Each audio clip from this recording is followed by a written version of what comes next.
காயப்பட்டது ஒரு நேரம்னு சொல்றாங்க. அதுல இருந்து இத்தனை மணி நேரம் உயிரோடு இருக்கான்னு சொல்றாங்க. அது எதை வச்சு சொல்லுவேன்னு சொன்னா, இந்த காயங்கள் வந்து ஒரு மனிதனுக்கு காயம் ஏற்பட்ட அந்த நிமிடத்திலிருந்து அந்த காயத்தை ஆற்றும் பணியில் உடம்பு இறங்குகிறது. அப்ப அந்த சேஞ்சஸை நான் பார்ப்பேன். அது இப்போ ஃபார் எக்ஸாம்பிள் காயம் ஏற்பட முதல் ரத்தம் கொட்டிக்கிட்டே இருக்கும். அப்புறம் கொஞ்சம் கழிச்சு அந்த ரத்தம் அப்படியே கொஞ்சமாக கிளாட் ஆக ஆரம்பிக்கும். அந்த கிளாட் ஆக ஆரம்பிச்சு செக்க சேவைன்னு இருக்கும். அப்புறம் கொஞ்சம் நல்லா கருப்பா மாறும். அப்புறம் அது உதிர்ற மாதிரி மாறும். இறந்த நிமிடத்திலிருந்து இதெல்லாம் நின்றுடுது. உடம்புக்குள்ள நடக்க எல்லாமே நின்றுடுது. அப்ப என்ன ஆகுதுன்னா உடம்பு அழுக ஆரம்பிக்கிறது. அந்த நேரத்திலிருந்தே அழுக ஆரம்பிக்கிறது. அதுதான் நம்ம புரிஞ்சுக்கணும். ஆனா நமக்கு அழுக ஆரம்பிக்கிற தன்மைகள் வெளியே தெரிவதற்கு 2-3 நாட்கள் ஆகுது. நம்ம 2-3 நாள் கழிச்சா நாத்து அடிக்கும்னு சொல்லுவோம். அதற்கு நாத்து அடிக்கிறது தெரியாது, பக்கத்துல இருக்கிறது தெரியாது. நம்ம 36 மணி நேரம் கழிச்சது ஹாட் சம்மர் இன்னும் ஃபாஸ்டா டீகம்போஸ் ஆகும். கோல்டு விண்டர்னா கொஞ்சம் ஸ்லோவா ஆகும். இதை வச்சு எவ்வளவு பாடி டீகம்போஸ் ஆயிருக்குன்றதை வச்சுதான் அது இப்ப வந்து இறந்து எவ்வளவு நேரம் ஆச்சுன்னு நான் சொல்றேன். அப்ப ட்ரைபாட் ஆஃப் லைஃப்னு சொல்லுவோம். மூளை, இருதயம் மற்றும் நுரையீரல், இது 3 ஒன்றோடு ஒன்று இணைந்து செயல்படுகின்றன. ஒரு இடம் செயல்பாடு நின்றுச்சுன்னா மீது 2 ஆட்டோமேட்டிக்கா நின்றுடும். ஹார்ட் நின்றுச்சுன்னா கொஞ்ச நேரத்தில் தூக்குப்படுறான். என்ன நிக்குது? முதல் லங்ஸ் தான் நிக்குது, மூச்சோட நிக்குது. அடுத்து என்ன ஆகுது? உடனடியாக மூளை நின்றுது. அப்புறம் ஆட்டோமேட்டிக்கா ஹார்ட். அதாவது இறக்குறதுக்கு முன்னாடி காயம் ஏற்பட்டுருக்கா, இறக்குறதுக்கு பின்னாடி காயம் ஏற்பட்டுருக்கான்றதை பார்க்க முடியும். நீங்கள் கூட அந்த அண்ணா நகரில் ஒரு மின்சாரம் தாக்கி இறந்ததாக நீங்கள் போஸ்ட்மார்ட்டம் பண்ணி அந்த இறந்த புறதான் மின்சாரம் தாக்கிட்டாங்க இந்த மாதிரி சொல்லி ஒரு ரிப்போர்ட் கொடுத்துருந்தோம். இது எப்படி கண்டுபிடிக்க முடியும்? டாக்டர் வைத்தியம் பண்ணி கேஸ் எடுத்து போச்சு sir. Okay, case of medical negligence போஸ்ட்மார்ட்டத்துக்கு வருது. பேஷண்ட்டுக்கு நியாயம் கிடைக்குன்னு நினைக்கிறீங்களா? நீங்கள் நியாயம் கிடைக்கணும், எனக்கு அதில் நோ மாற்று கருத்து. அவ்வளோ ஈஸின்னு நினச்சிட்டிங்களா? ரொம்ப கஷ்டம் சார். ஏன்னா இவர் கொடுக்குற ஒப்பீனியன் வந்து வச்சு தான் நீ வாங்கணும். இவர் வந்து எப்படி பார்த்தாலும் டாக்டர் சப்போர்ட் பண்ணுவார், யார் சப்போர்ட் பண்ணுவார்? அவருக்கு தெரியாத டாக்டர்னால ஒரு இன்ஃப்ளூயன்ஸ் பிடிச்சிருவார் சார். அவருக்கு தெரிஞ்ச ஒரு டாக்டர் என்னால் பிடிக்க முடியாது. இங்கே உட்காந்து இந்தியாவில் எந்த டாக்டர்னால பிடிக்க முடியும்? எல்லாராலையும் முடியும். என் அளவுக்கு உயர்ந்திருக்கிற எந்த டாக்டராலையும் இது முடியும். எங்க இருந்தாலும் ஆளை பிடிக்க முடியும்.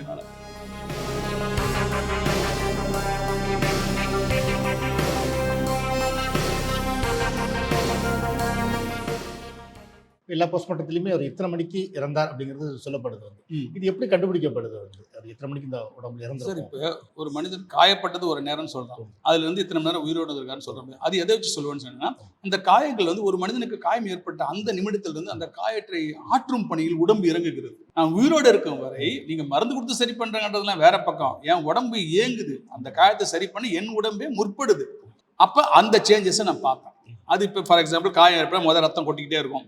அப்புறம் கொஞ்சம் கழிச்சு அந்த ரத்தம் அப்படியே கொஞ்சமாக கிளாட் ஆக ஆரம்பிக்கும். அந்த கிளாட் ஆக ஆரம்பிச்சு செக்க சேவைன்னு இருக்கும். அப்புறம் கொஞ்சம் நல்லா கருப்பா மாறும். அப்புறம் அது உதிர்ற மாதிரி மாறும். அதுக்கப்புறம் அடியில் இருக்க தோல் வந்து ரத்தம் நின்று இருக்கும்.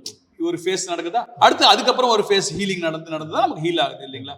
இது எவ்வளவு நேரம் எந்த ஃபேஸ்ல இருக்கிறத வச்சு எத்தனை மணி நேரம் உயிரோடு இருந்தாலும் சொல்லிடுவேன். இப்போ இறந்துட்டான்னு வச்சுங்க, இறந்த நிமிடத்திலிருந்து இதெல்லாம் நின்றுடுது. உடம்புக்குள்ள நடக்க எல்லாமே நின்றுடுது. அப்ப என்ன ஆகுதுன்னா உடம்பு அழுக ஆரம்பிக்கிறது. அந்த நேரத்திலிருந்தே அழுக ஆரம்பிக்கிறது. அதுதான் நம்ம புரிஞ்சுக்கணும்.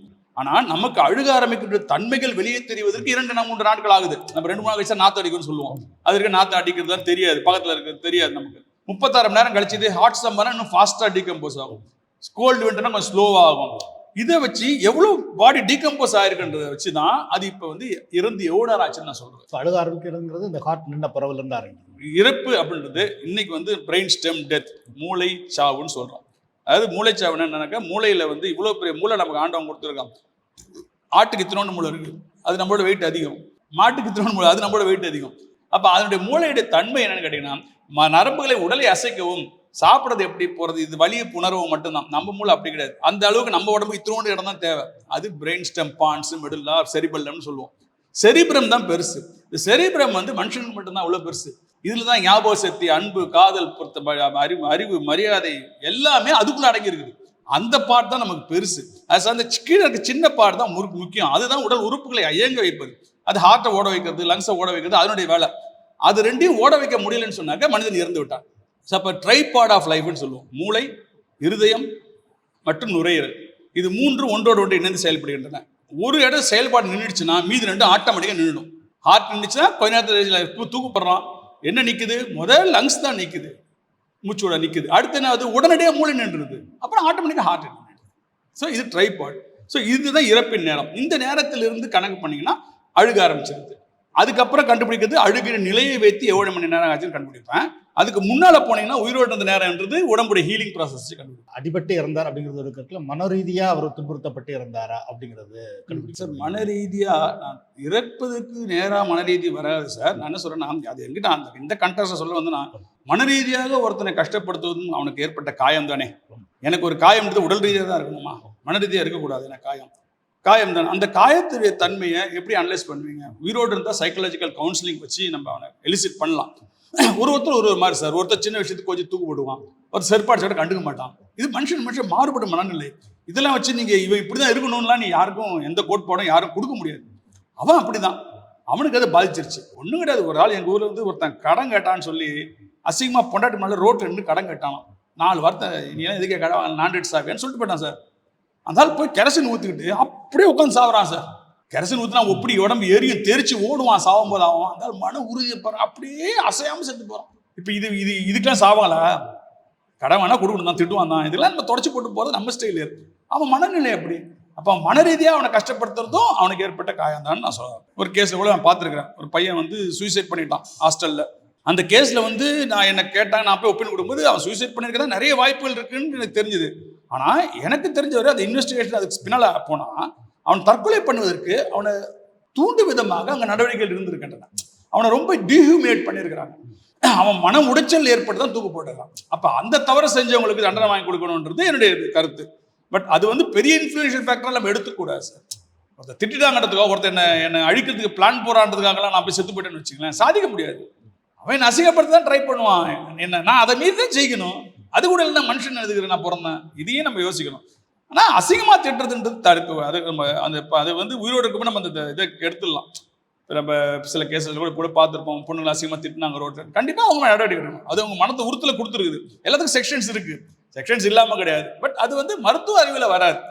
எங்களுக்கு உட்படும் போது மனித உடல் சார்ந்த குற்றங்கள் வராமல் எனக்கு சம்மந்தப்படாதுன்றது. அது சட்டத்தோடையும் போலீஸோடையும் சம்மந்தப்பட்டு போயிடுது, நமக்கு சம்மந்தம் இல்லாமல் போயிடுது. அதான் உண்மை. உடல் அமைப்பில் வந்து ரொம்ப ஒரு ஆச்சரியமான பகுதிங்கிறது மூளைதான் வந்து. இப்போ ஞாபக சக்தி, சிந்தனை அதெல்லாம் அங்கே நடக்குது வந்து. ஸோ இது எல்லாமே அந்த பிரேத பரிசோதனைலாம் மூளையில் பரிசோதனை பண்ணும்போது அதில் என்ன தெரிய வரும்? ஏதாவது அதெல்லாம் எதுவுமே தெரியாது சார். இப்போ மனிதன் வந்து இப்போ செரிபெல்லம் அப்படின்னு சொல்லுவோம். இப்போ மூளையில் ஒரு அடிபட்டு ரத்த கசிவு ஏற்பட்டிருக்கு அப்படின்னா, இந்த ரத்த கசிவு அங்கே வந்து பிரெயின் ப்ரெஷர் அதிகமாகி அதனால மூளை ஸ்டெம் கம்ப்ரஸ் ஆகி வேலை செய்யாமல் போய் அதனால தான் மனிதன் இறக்குறான். இதை தான் நாங்கள் தேடுவோம். அதே மாதிரி மூளையில் வந்து வியாதிகள் இல்லாமல் இருக்குது. எல்லா இடத்துலையும் வியாதிகள், மூளையிலையும் 100 வியாதிகள் இருக்கு. அந்த மாதிரி வியாதிகளால் இறந்துருந்தா அதையும் கண்டுபிடிப்போம். அதெல்லாம் முடியும் சார், ஈஸியாக. வியாதிகள் எப்படி இருக்குன்றதை கண்டுபிடிக்க முடியும் சார். எல்லா வியாதிகளையும் பெத்தாலஜி படிக்கும் போது மேக்ரோஸ்கோபிக், மைக்ரோஸ்கோபிக் ரெண்டாக பிரித்து சொல்லி கொடுத்துருக்காங்க. மேக்ரோஸ்கோபிக் வெளிக்கண்களால் பார்ப்பது மேக்ரோஸ்கோபிக், என் கண்ணுக்கு தெரிவது தான் மேக்ரோஸ்கோபிக். சில விஷயம் கண்ணுக்கு தெரியாமல் இருக்கலாம், ஆனால் உள்ளூர் சதைக்கு எடுத்து நான் மைக்ரோஸ்கோப்பில் பார்த்தா கண்டுபிடிச்சிருவேன்.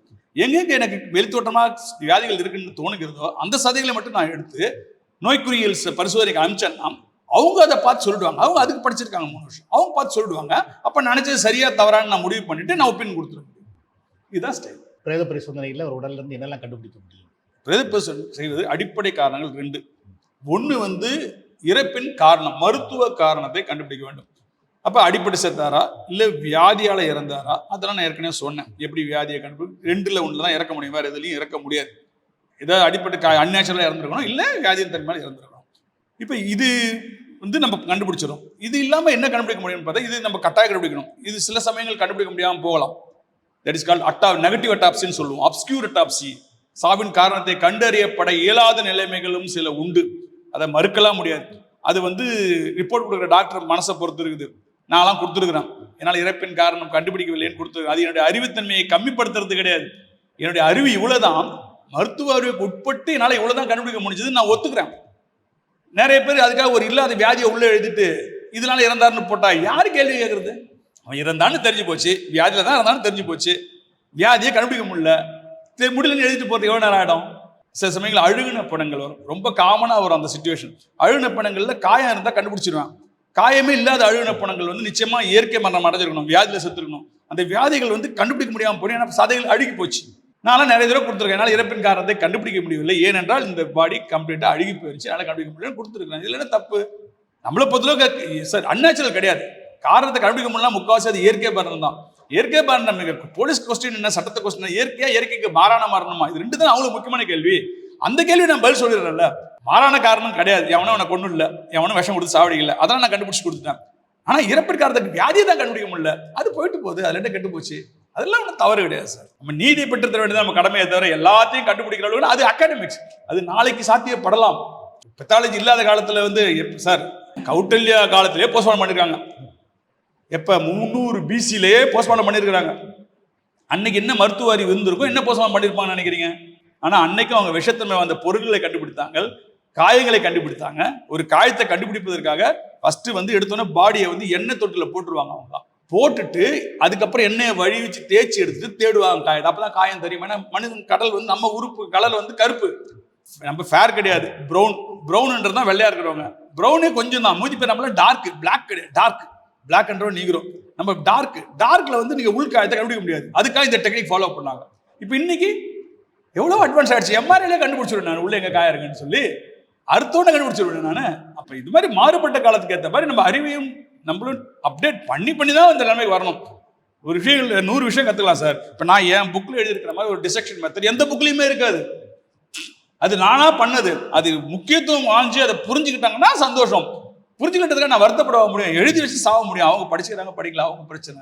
அது என்னங்கிறது சொல்ல முடியுமா டாக்டர்? ஸோ ஒரு சின்ன இது பார்த்தீங்கன்னா, நான் எப்பவுமே வந்து லங்ஸ் டிசெக்ஷன் பார்த்தீங்கன்னா லங்ஸ் தனியாக கட் பண்ணிட்டு அதுக்கப்புறம் மல்டிபிள் ஸ்லைசஸ் போட்டு எக்ஸாமின் பண்ணுறதா ருட்டீன் மெத்தட். இது ருட்டீன் மெத்தட். இது அது எனக்கு அப்ஜெக்ஷன்லாம் கிடையாது இந்த மெத்தடில். ஆனால் அதே சமயம் இறப்பின் காரணம் தீக்காயம் என்று சந்தேகம் இருக்கும்பொழுது சரி ஒன்று.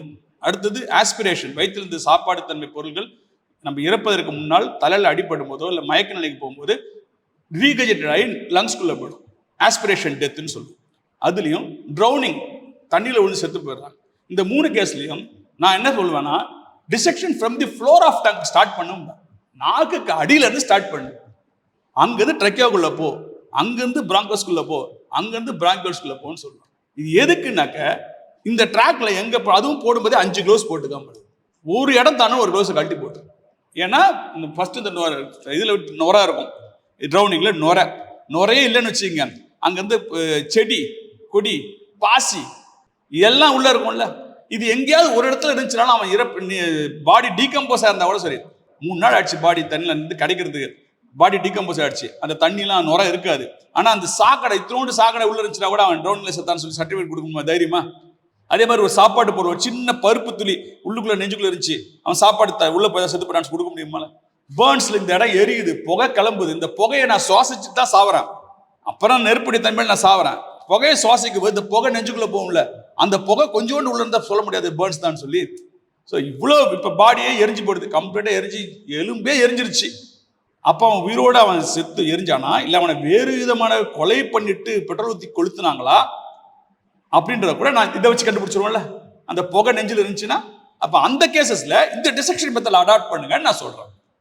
அதே மாதிரி இருதய ஹார்ட் அட்டாக் சார், ஒரு லாங் ஸ்டாண்டிங் டிசீஸ் கேஸ் பற்றி நான் பேச வரல சார். அது ஈஸியாக எல்லாரும் கண்டுபிடிச்சிருவாங்க.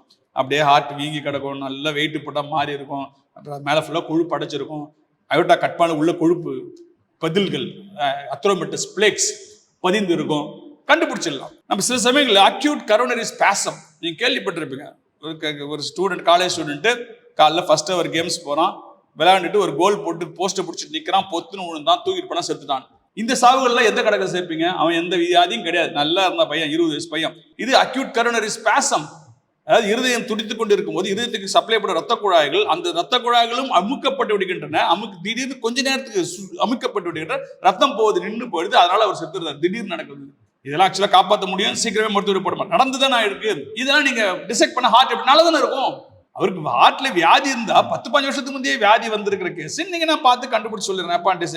அதுக்கு தான் நான் ஒரு டிசெக்ஷன் மெத்தட் சொல்லுவேன், grow through into the coronaries அப்படின்னு சொல்லுவாங்க. கரோனரிஸ் வந்து மல்டிபிள் இன்சிஷன்ஸ் போடுவாங்க சார், கொஞ்சம் கொஞ்சமா சுருங்கிட்டு வரதான்னு பார்ப்பாங்க. அந்த மெத்தட் வேணான்னு நீ அது உள்ள சிசரை பாஸ் பண்ணி ரிஃப்ளெக்ட் தி கரோனரிஸ், தண்ணி போட்டு வாஷ் பண்ணு. இப்ப நீ பாரு கண்ணால எங்கேயா ஒரு சின்ன கொழுப்பு இருக்கா இல்ல ரத்தம் அடைச்சிருக்கா, அந்த இடத்த மட்டும் எடுத்து டெஸ்ட் கண்டு. இவன் என்ன பண்ண, ஹோல் ஹார்ட் அமுக்குவாங்க. பெத்தாலஜிக்கு ஹோல் ஹார்ட் அமிச்சா அவங்க எங்க போட்ட செக்ஷன், அவங்க போட்டு இத்தினோடு செக்ஷன் சார், கண்ணுக்கு தெரியாத ஒரு தசுவை தான் அவங்க சோதனை பண்ண போறாங்க. இவ்வளவு பெரிய ஹார்ட்ல எந்த கண்ணுக்கு தெரியாத திசு அவங்க தேடுறது, நீ தான் எடுத்து கொடுக்கணும். இவங்க அப்படியே அமுச்சு விட்டுருவாங்க. அவங்க என்ன பண்ணுவாங்கன்னா எப்பவுமே லெஃப்ட் வென்ட்ரிக்கிள் தான் முக்கியமான பகுதி, அதுதான் இயங்கும் பகுதி. அந்த பகுதியில இருந்து ஒரு டிஷ்யூ எடுத்து போடுவாங்க, போட்டு நார்மல்னு ரிப்போர்ட் கொடுத்துருவாங்க. இப்போ நீ அமிச்சதும் வேஸ்ட் ஆயிடுச்சா, நீ டிசீஸ் இருந்துன்னு இல்லாம மாட்டிக்கிட்டே நீ இப்ப அப்ப இதே நான் டிசைட் பண்ணி அந்த பிட்டை மட்டும் அமிச்சிட்டு இத்தனோடு கரோனரி பிட்டுப்பா அதை பார்த்து சொல்லலாம், பார்த்தோன்னே அத்தனை கொழு படிச்சுன்னு சொல்லிடுவாங்கல்ல. அப்ப ரிசல்ட் அவங்க கரெக்டா கொடுக்கறதுக்கு நம்ம தானே சிறப்பா வேலை செய்யணும். இதெல்லாம் கத்துக்கணும் சந்ததிகள். இது சொன்னா நிறைய கேள்வி பண்ணி வச்சிருக்கேன் டாக்டர். அதுக்கு முன்னாடி நம்ம அந்த போஸ்ட்மார்ட்டம் பத்தி பேசிட்டு இருந்தது கேள்வி. அதாவது இறக்குறதுக்கு முன்னாடி காயம் ஏற்பட்டுச்சா, இறக்குறதுக்கு பின்னாடி காயம் ஏற்பட்டுச்சாங்கிறத பார்க்க முடியும் அப்படின்னு நீங்க கூட அந்த அண்ணா நகர்ல ஒரு மின்சாரம் தாக்கி இறந்ததுல நீங்க போஸ்ட்மார்ட்டம் பண்ணி அவங்க இறந்த புறதான் மின்சாரம் தாக்கியிருந்தாங்க அப்படிங்கிற மாதிரி சொல்லி ஒரு ரிப்போர்ட் கொடுத்துருந்தீங்க. இது எப்படி கண்டுபிடிக்க முடியுது சார்? அதுதான் சார் படிப்பு. இப்போ இது எம்பிபிஎஸ்ல 2 வருஷம் சார் அவன் என்கிட்ட இருக்கிறான், 2 வருஷம் என்கிட்ட படிக்கிறான். திரும்பி எம்டி தனியா 3 வருஷம் படிக்கிறான். இதுல ஒன்னையும் அவனுக்கு கற்றுத்தரதுக்கு தான் அது மெடிக்கல் சயின்ஸ். அது டாக்டருக்கு ஈஸியாக சொல்லி கொடுத்துடலாம், அவனை கற்றுக்க ட்ரெயின் பண்ணிடலாம். அதுக்கு ஸ்டாண்டர்ட் புக்ஸ் இருக்கு, ஸ்டாண்டர்ட் ஜேர்னல்ஸ் இருக்கு, எல்லாத்துக்கும் சப்போர்ட்டிங் தியரிஸ் இருக்கு, என்னுடைய எக்ஸ்பீரியன்ஸ் இருக்குது. இதை வச்சு நான் சொல்லி கொடுப்பேன், அவன் கண்டிப்பாக கற்றுப்பான். கண்ணு தான் சார், கண்ணு தான் போய் சொல்லாது. அதை தான் நம்ம சொல்லுவோம். நான் எப்பவுமே சயின்ஸ்ல உன் கண்ணனை விட்டு நம்பு, நீ பார்த்தாலே கண்டுபிடிச்சிடலாம், உன் எக்ஸ்பீரியன்ஸ் சொல்லிடும். இந்த தூக்கு மார்க் வந்து அதுவா தூக்கு போட்டு வச்சா இல்லை யாராவது கொண்டுட்டு தூக்கி மாட்டாங்களான்னு கழட்டோன்னு சொல்லிடுவானா? அது என் கண்ணு தான். அந்த கண்ணுக்குள்ள சரி, what the mind doesn't knows the eyes doesn't sees. மூளைக்கு எது இதெல்லாம் தெரியாதோ அதெல்லாம் கண்கள் பார்க்காது. இதுதான். அப்ப நான் உனக்கு அந்த மூளைக்கு தேவையான லோடை நான் கற்றுக் கொடுத்துட்டேன், அவன் கண்களே பார்த்து கண்டுபிடித்து விட போயிடுது. அதுதான் சயின்ஸ். அதான் நான் சொல்லி தரேன். தேவையான இடத்துல டெஸ்ட் அமைச்சுக்கேன். ரொம்ப ஈஸி. நீங்க எங்க கூட ஒரு வாரம் தான் உங்களுக்கு கண்டு நீங்களே பெரிய அதான் இன்னொன்று சொன்னீங்க டாக்டர், அந்த கவுடிலியர் காலத்திலேயே வந்து இங்கே போஸ்ட்மார்ட்டம்லாம் நடந்திருக்கு அப்படின்னு சொல்லி. இந்த துறை எப்படி டெவலப் ஆகி வந்ததுங்கிறத சொல்ல முடியும்? அன்னைக்கு என்ன மாதிரி நிலைமைகள் இருந்தது, இன்னைக்கு எப்படி இருக்கு? உண்மையா பார்த்தா இந்த துறை ரொம்ப பின்தங்கி இருக்குன்னு தான் சார் நான் சொல்லுவேன். ஏன்னு கேட்டிங்கன்னா, அந்த காலத்தில் வந்து மருத்துவம் வந்து இன்னைக்கு கிட்டத்தட்ட 64 பிரான்ச்சஸ் மேலே ஆயிடுச்சு மருத்துவத்தில். காதுக்கு தனி டாக்டர், கண்ணுக்கு தனி டாக்டர், குடலுக்கு தனி, குடல் ஆப்ரேஷனுக்கு தனி டாக்டர், குடல் மருத்துவத்துக்கு தனி டாக்டர், இருதய ஆப்ரேஷன் தனி டாக்டர், இருதய மருத்துவத்துக்கு தனி டாக்டர், மூளை ஆப்ரேஷன் தனி, இப்படி பல விதமான ஃபீல்டாக பிரிஞ்சு கிடக்குது. அந்த காலத்தில் 2 ஃபீல்டு தான். ஒன்று வைத்தியம் பார்க்கும் மருத்துவம், இன்னொன்று சட்ட மருத்துவம். ஒரு டாக்டருக்கு 2 வேலை தான், வைத்தியம் பாரு இல்லைன்னா கோர்ட்டுக்கு உதவி செய். இப்போ 2 ஃபீல்டு, எங்கள் ஃபீல்டு ஒன்றே தான், இன்னும் ஒன்றே தான் இருக்குது. இந்த ஒன்று தான் இப்போ 65 மாறி இருக்குது. அப்போ இது என்ன ஆச்சு? இங்கே நிற்குதே, இன்னும் மாறலையே. ஃபாரின் கண்ட்ரிஸ்லாம் மாறிடுச்சு. அவன் எத்திக்ஸுக்கு தனி டாக்டர்ன்றான், ஃபோரன்சிக் சைக்காட்ரிஸ்ட் தனிடான்றான், ஃபோரன்சிக் டாக்ஸிகாலஜிஸ்ட் தனிடான்றான், ஃபோரன்சிக் பெத்தாலஜிஸ்ட் தனிடான்றான், போஸ்ட்மார்ட்டம் பண்ணுறவன் தனிடான்றான். இங்கே வராது நீங்க வராத அப்படி பிரிக்கிறான். இந்த அளவுக்கு இங்கே மாறல. இது எல்லாமே இன்னைக்கு நாங்கள் தான் படிச்சுட்டு இருக்கோம். நாங்கள் தான் அதையாவது சிறப்பாக செயல்படுத்துங்கன்றதான் என்னுடைய வாதம். நம்மள மாதிரி ஒரு நாட்டுக்கு வந்து அதுக்கு மேலே ரொம்ப அட்வான்ஸ் இது தேவையில்லை, அட்வான்ஸ் பிரெயின் தேவையில்லை, அட்வான்ஸ் இன்டர்பிரிட்டேஷன் தான் தேவை. சயின்ஸை வச்சு எல்லாத்தையும் முடிச்சிட முடியாது. நம்ம கன்விக்ஷன் ரேட்டு ரொம்ப கம்மி, உங்களுக்கே தெரியும். ஏன்னா with law more relies on eye witness rather than scientific witness. Scientific witness வந்து சப்ஸ்டான்ஷியலாக இருந்தால் மட்டும்தான் கோர்ட் கன்சிடர் பண்ணும். சப்ஸ்டான்ஷியலாக கொடுக்க மாட்டுறாங்க. அதை மட்டும் சரி பண்ணுங்கன்னு தான் என்னுடைய பாயிண்ட். நீ சப்ஸ்டான்ஷியலாக கொடுத்தனாலே போதும். உன் விட்னஸை வீக்காக கொடுத்துடாத, ஈஸியாக பிரேக் பண்ண மாதிரி கொடுத்துடாத. அதை செஞ்சாலே அச்சீவ்மெண்ட் நல்லா தான் இருக்கும். அது மாதிரி பார்த்தீங்கன்னா இப்போ சர்வதேச தரத்தோட ஒப்பிடும்போது இந்தியாவில் இந்த துறை எப்படி இருக்குன்னு சொல்ல முடியும்? சார், இந்தியாவில் ரொம்ப பின்தங்கி தான் சார் இருக்குது. தியரிட்டிக்கலாக மேலே போயிடுச்சு. தியரிட்டிக்கலாக எல்லாம் புக்ஸ், இன்டர்நேஷனல் ஸ்டாண்டர்ட் புக்ஸ் தான் படிக்க வச்சா தான் பாஸ் பண்ண முடியும், எல்லாம் வந்துருச்சு. அப்ளிகபிலிட்டி வைஸ் பார்த்தீங்கன்னா எப்பவுமே நான் ஒரு விஷயம் சொல்லுவேன் சார், எல்லாத்தையுமே தெரிஞ்சுக்கிட்ட அவசியம் கிடையாது. ஒரு மருத்துவராக கூட இருக்கட்டும், இன்னைக்கு ஏன் ஒரு துறைக்கும் வேறு வேறு மருத்துவம் கொண்டு வராங்க? ஒரே டாக்டர் எல்லாத்தையும் தெரிஞ்சுக்க முடியாது. நீ குடலை பற்றி மட்டுமா, கிட்னி பற்றி மட்டுமா நீ நல்லா படிச்சுக்க, அதை நீ ஆப்ரேஷன் பண்ணுன்னு சொல்லி பிரிச்சுக்கிட்டோம். இதுதான் டீம் ஒர்க். நாளைக்கு கிட்னியில் ஆப்ரேஷன் பண்ணணும், மாற்று ஆப்ரேஷன் பண்ணாக்க ஒரு மயக்க மருந்துனர் தேவை, ஒரு பொது அறுவை சிகிச்சை நிபுணர் இருப்பார், அப்புறம் ஒரு ரத்த குழாய் நிர்பய சிகிச்சை தனியாக இருப்பார், கிட்னி சிகிச்சை. இப்போ நீங்கள் 4 பேர் செஞ்சால் ஒரு வேலையை சிறப்பாக செய்ய முடியும், தனியாக வேலையை செய்ய முடியாது. இப்போ பிரிச்சுக்கிறீங்கல்ல. அப்போ அது மாதிரி ஃபோரன்சிக்கில் வந்து அப்ளிகபிலிட்டி தான். எனக்கு என்ன தெரியுமோ அதை செஞ்சால் போதும். தெரிஞ்சுக்கிறத நல்லா தெரிஞ்சுக்க. என்ன ரியல் ஃபீல்டு ஒர்க் என்ன, தியரி என்ன, கிளியராக டிமார்கேஷன் தேவை. ரியல் ஃபீல்டு ஒர்க்கில் வந்து லிமிடேஷன்ஸ் ஆஃப் சயின்ஸோட இன்ஃப்ளூயன்ஷியல் ப்ராப்ளம்ஸ் தான் அதிகம். அதுதான் அதிகமாக இருக்குது நம்ம நாட்டில். ஸோ நீ ஒரு தேவையில்லாமல் யாருக்கோ வளர்ந்து கொடுக்க ஒரு டாக்டர் வைத்தியம் பண்ணி கேஸ் எடுத்து போச்சு sir. Okay, case of medical negligence போஸ்ட்மார்ட்டத்துக்கு வருது. பேஷண்ட்டுக்கு நியாயம் கிடைக்குன்னு நினைக்கிறீங்களா? நீங்கள் நியாயம் கிடைக்கணும், எனக்கு அதில் நோ மாற்று கருத்து. அவ்வளோ ஈஸின்னு நினச்சிட்டிங்களா? ரொம்ப கஷ்டம் சார். ஏன்னா இவர் கொடுக்குற ஒப்பீனியன் வந்து வச்சு தான் நீ வாங்கணும். இவர் வந்து எப்படி பார்த்தாலும் டாக்டர் சப்போர்ட் பண்ணுவார், யார் சப்போர்ட் பண்ணுவார்? அவருக்கு தெரியாத டாக்டர்னால ஒரு இன்ஃப்ளூயன்ஸ் பிடிச்சிருவார் சார். அவருக்கு தெரிஞ்ச ஒரு டாக்டர் என்னால் பிடிக்க முடியாது. இங்கே உட்காந்து இந்தியாவில் எந்த டாக்டர்னால பிடிக்க முடியும்? எல்லாராலையும் முடியும். என் அளவுக்கு உயர்ந்திருக்கிற எந்த டாக்டராலையும் இது முடியும். எங்க இருந்தாலும் ஆளை பிடிக்க முடியும். என்ன இன்ஃப்ளூயன்ஸ் கொடுக்க போறேன்? பெருசா ஒன்று நான் கொடுக்க போறதில்லை, பார்த்து செய்யுங்க. யாரும் வேணும்னே கொலை பண்ணல, நல்லா புரிஞ்சுக்கணும் நீங்க இங்க விஷயத்த. டாக்டர் வைத்தியம் தான் பண்ணாரு, கொலை பண்ணல. அவர் பேஷண்ட் சாவணும்னு ஆசைப்படல, தவறி தான் நடந்து போயிருக்கு. ஓகேங்களா? இந்த தவறி நடந்து போயிருந்தா நீங்க கொடுக்க போற ஒப்பீனியன் நான் அதை பெருசா இன்ஃபுளுன்ஸ் பண்ண முடியாது. பட் அங்க ரியல் சிக்கல் என்ன தெரியுங்களா? இந்த தவறி நடந்தது சொல்றீங்க பாத்தீங்களா, இந்த தவறி நடந்திருக்கிறத நீங்க எவ்வளவு தூரம் அவாய்ட் பண்ணிருக்க முடியாது, இதுதான் கொஸ்டின். இப்ப இங்க இன்டர்பிரேஷன் அதிகம் தேவைப்படுதா, நாலேஜ் அதிகம் தேவைப்படுதா? நாலேஜ் ஃபேக்ட் தான், அங்க இருக்கிறது தான் எல்லாரும் சொல்ல போறீங்க. யாரும் புதுசா கதை கட்ட முடியாது, யாரும் கதையை உருவாக்க முடியாது. ஆமாப்பா இது நடந்துச்சு, திடீர்னு குழந்தை உள்ள மாட்டிச்சு, செத்து போச்சு, ரைட். எல்லாமே இதேச்சியா நடந்த விஷயங்கள் தான், யாருமே பொறுப்பு கிடையாது. என்னுடைய கேள்வி ரொம்ப சிம்பிள். இந்த பர்டிகுலர் உயரமான பொண்ணுக்கு இவ்வளவு குழந்தை, சின்ன குழந்தையா இருக்கும்போது இந்த குழந்தைக்கு ஏன்பா கர்ப்பப்பை வழியா குழந்தை வர முடியாம மாட்டிக்கிச்சு, அதுக்கு நீ என்ன ஸ்டெப் எடுத்த? இதுதான் என் கேள்வி. இதுதான் சார் இன்டர்பிரேஷன். இதை ஒழுங்கா செய்தா நீதி கொண்டு வர முடியுமா? இதை செய்யாம நீ நீதி கொண்டு வர முடியாது. குழந்தை உள்ள மாட்டிக்கிச்சு, அதனால கர்ப்பப்பை கிழிஞ்சு போச்சு, அதனால செத்து போச்சு, ரிப்போர்ட் கொடுக்க போறீங்க. அப்புறம் கோர்ட்ல ஆமாப்பா டாக்டர் என்ன பண்ணுவாரு, குழந்தை மாட்டிச்சு, கர்ப்பப்பை கிழிஞ்சு போச்சு, செத்து போச்சு, தூக்கி போட்டு. இப்ப எப்படி இந்த இவனுக்கு நியாயம் கிடைக்கும்? என்னுடைய பாயிண்டே எல்லா கேஸும் ஒண்ணு கிடையாது சார், எல்லாம் வேற வேற. ஒரு கேஸுக்கு ஏற்ற மாதிரி அனலைஸ் பண்ணணும். இதுல ப்ராபபிலிட்டி என்ன, இதை தடுக்க நீ என்ன செஞ்ச? சரி, அதை மீறி தடுக்க முடியலனாலும் என்ன காம்பன்சேஷன் கொடுக்கணும்? ஏன் கோர்ட்ஸ் வந்து அது விஷயத்துல இன்னும் அவ்வளவு இதா இருக்காங்கன்னு எனக்கு புரியல சார். சிம்பிளா நீங்க எடுத்துங்க. இன்னைக்கும் வந்து 304A தான் போறாங்க, 106 BNSல தான் போடுறாங்க. இது மெடிக்கல் நெக்லிஜென்ஸ் அதுதான் போறாங்க, ரோட் டிராபிக் ஆக்சிடென்ட் டெத்து அதான் போடுறாங்க. ஸோ ஒரு ரோட் டிராபிக் ஆக்சிடென்ட் கேஸ்ல தவறியை வந்து அவனே குடிச்சிட்டு வந்து என் வண்டியில விழுந்தாலும் ஏன் கார் கம்பெனி அவனுக்கு காசு கொடுக்குதா இல்லையா? கொடுக்குது. இப்ப இங்கேயும் அதே தானே, அதே செக்ஷன்ல தான் புக் பண்றீங்க. டாக்டர் ட்ரீட்மெண்ட் பண்றாரு, பேஷண்ட் தவறி செத்து போட்டான், நீ தப்பு பண்ணலப்பா, நானும் ஒத்துக்கிறேன். ஆனா அவனுக்கு இழப்பை ஈடு கட்டணுமா இல்லையா? அப்ப இதுல தானே நீ எங்களுக்கு ஃப்ரீயா இருக்கணும், காம்பன்சேஷன். அப்ப எல்லா டாக்டரும் நீ எப்படி கார் ஓட்டணும்னா இன்சூரன்ஸ் வச்சு தான் ஓட்டணுமோ, அது மாதிரி நீ பிராக்டிஸ் பண்ண இன்சூரன்ஸ் வச்சு தான் பிராக்டிஸ் பண்ணணும்னு ரூலை போட என்ன கஷ்டம் உங்களுக்கு? நாங்க அந்த இன்சூரன்ஸ் இம்பார்ட்டன்ஸ் நான் ஸ்டூடெண்ட் சொல்லி தான் கொடுக்குறேன். ஹாஸ்பிட்டல்லாம் வச்சுக்கிறான், சின்ன சின்ன டாக்டர் தான் வச்சு இல்லாம இருக்கிறான். வச்சுட்டு போ, 10 லட்சம் இன்சூரன்ஸ் வச்சுட்டு போ. அவன் கிளினிக் அடிக்காத, உடைக்காத, கலெக்டா பண்ணாத, பிரச்சனை பண்ணாத, பிரஸ்ல போடாத. இதுக்கு நான் அகேன்ஸ்ட். டாக்டருங்க பயப்படுறது அதுக்கு தான் சார். முதல் நாளே போட்டோ எடுத்து போட்டுறான், அந்த டாக்டர் வைத்தியம் தவறான வைத்தியம், டாக்டர் மருத்துவ பேஷண்ட் உயிரிழந்தாருன்னு சாலை மறியல்னு போட்டு விட்டா அவன் அடுத்த நாள் பேஷண்ட் வருவானா? அடுத்த நாள் நான் கார் ஓட விடாதா? இன்னைக்கு நான் ஆக்சிடென்ட் பண்ண காரை ஓட விடாதா? அது மாதிரி பண்றீங்க டாக்டர் நீங்க. இப்ப நீங்க மக்கள் சைட்லயும் நிறைய தப்பு இருக்கு.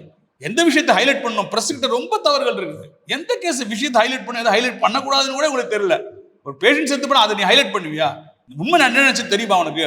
ஜட்மெண்ட் கொடுத்தப்பதான் அது வரைக்கும் ஏன் அப்படி சொல்ற? நீ ஃபெசிலிட்டேட் பண்ணணும், மக்கள் கும்பல் கூடாதுங்க, அவங்களும் போய் வேலையை பாருங்க, போஸ்ட்மார்ட்டம் போதா, போஸ்ட்மார்ட்டம் ரிப்போர்ட் வரட்டும், நாளைக்கு கமிட்டி ஃபார்ம் பண்ண போறாங்க, கமிட்டி முடிவு சொல்லட்டும். அப்ப டாக்டருக்கு சேஃப்னா அவர் காசு கொடுக்க ரெடியா இருப்பார் சார். இன்சூரன்ஸ் போட்டு தான் உட்காருவாரு.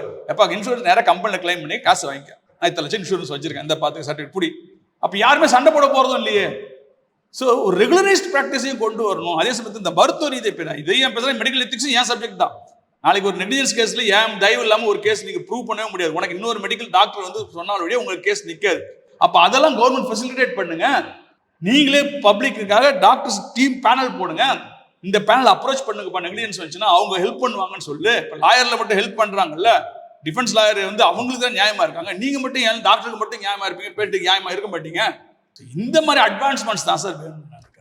At least in case of medical negligence death, patient relative சார்பா ஒரு டாக்டர் போஸ்ட்மார்ட்டம் உள்ள இருந்தா உங்களுக்கு என்ன கட்டு போச்சு? வேற டெத் எல்லாம் விட்டுருங்க. ரெண்டு கேட்டகரி மட்டும் என்ன சொல்லுங்க, dowry death and medical negligence. எல்லா கேஸ்லாம் விட வேணாம்பா, சந்தேகம் 100 பேருக்கு இருக்கும், விட்டுருப்பா. இந்த 2 விதமான கேஸ்ல மட்டும் பேஷண்ட் இஷ்டப்பட்டா அவன் சார்பாக ஒரு போஸ்ட்மார்ட்டம் டாக்டர் உள்ள போஸ்ட்மார்ட்டம் ஹால் இருக்கல, உங்களுக்கு என்ன பிரச்சனை? எவ்வளவு சிறப்பு தானே. பேஷண்ட் சார்பா நான் உள்ள போகும்போது நான் அந்த டாக்டர் தப்பு பண்ணிருக்காரான்றது மட்டும் தான் நோக்கத்துல இருக்கும். அங்க போஸ்ட்மார்ட்டம் பண்ண டாக்டர் உண்மையை கண்டுபிடிக்கிற நோக்கத்துல இருப்பாரு. அப்ப அவுட்கம் வில் பி பெட்டரா இல்லையா? நீ வேணா டாக்டர் சார்பா ஒரு போஸ்ட்மார்ட்டம் டாக்டர் போட்டுக்கப்பா, தப்பே கிடையாது. அவரு சார்பா தப்பு நடக்கலன்றதையே தேடட்டும். அவரு நடுவில் இருக்க போஸ்ட்மார்ட்டம் டாக்டர் நியாயத்தையே தேடட்டும். நான் என் பேஷண்ட்டுக்கே தேடுறேன். 3 பேர் ரிப்போர்ட் கொடுப்போம், எதுல பாயிண்ட் இருக்கோ அதுக்கேற்ற மாதிரி ஜட்மெண்ட் எடுத்துக்கலாம்ல. டவுரி டெத்ல அதே மாதிரி தான் பையா. அப்ப அவன் சைடில் ஒரு சைடு வச்சுக்க, பொம்பளை சைடு வச்சுக்க, போஸ்ட்மார்ட்டம் டாக்டர் வச்சுக்க, 3 பேர் பண்ணுங்க. அப்ப உண்மை வெளியே வருமா இல்லையா? ஒரு சின்ன கீரல் இது எப்படி வந்து நான் கேள்வி கேட்பேன் டிஃபென்ஸ் சைட்ல இருந்தா. இப்ப நான் ஜெனரலா போகும்போது அதை கண்டுக்க மாட்டேனே, நானே முடிவு பண்ணிக்குவேன் அவங்களே கையை தவறி கிழிச்சிருக்கும். இதுதான் சார் டிஸ்கஷன். எதையுமே ஒரு டிஸ்பியூட் உள்ள கொண்டு வராம சொல்யூஷன் கிடைக்காது. And it's changing science, it is not a fixed science.